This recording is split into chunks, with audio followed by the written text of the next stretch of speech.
Bientôt un an après la mort de Thibault Bellal, survenue le 24 janvier dernier dans le quartier de Bagatelle après avoir croisé le chemin des forces de l'ordre, les proches demeurent privés de réponses aux questions essentielles. Sans accès aux éléments de l'enquête, ils restent plongés dans un deuil sans fin. Morin. Monsieur le maire, mesdames et messieurs, quand on parle de faits aussi graves, de la mort injuste d'un jeune homme et des poursuites qui visent sa famille, il me semble important d'entendre toutes les parties. Dans cette affaire, nous avons la version d'Emilion Hénault. Maintenant, pour équilibrer, il faut également écouter la version de la famille. Il se trouve que mon rôle en tant qu'élu, c'est aussi de porter la voix des habitants, et notamment de ceux qui sont les moins écoutés. Je vais donc vous lire le communiqué de la famille, et après, chacun fera son jugement. Dans un communiqué aussi déconcertant que révélateur, le cabinet du maire de Toulouse, par la voix d'Emilion Hénault, a transformé le deuil d'une famille en instrument de communication.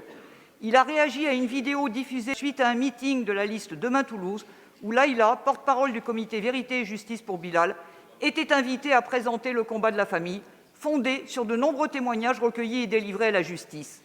Ces propos ont été qualifiés, je cite, de factuellement faux, diffamatoires et honteusement accusatoires envers la police. Une incitation indirecte à la haine est également évoquée et un dépôt de plainte contre X annoncé. Bientôt un an après la mort de Thibault Bellal, survenue le 24 janvier dernier dans le quartier de Bagatelle après avoir croisé le chemin des forces de l'ordre, les proches demeurent privés de réponses aux questions essentielles. Sans accès aux éléments de l'enquête, ils restent plongés dans un deuil sans fin. Ce qui interpelle profondément, ce n'est pas seulement la dimension menaçante de ces déclarations, mais la posture adoptée, ériger une version en vérité quasi absolue. Il est primordial de rappeler que cette affaire est protégée par le secret de l'instruction et que l'accès aux informations relève exclusivement des autorités judiciaires compétentes. Dans ce cadre, Emilion Hénault, en sa qualité d'élu municipal, se prononce au-delà de ses fonctions sur la véracité des témoignages, alors qu'il n'a pas la prérogative d'accéder à ce type d'informations.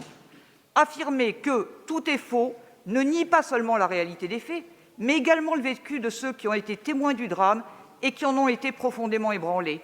Une telle posture est d'autant plus préoccupante car elle porte injustement atteinte à leur intégrité et pourrait constituer une diffamation.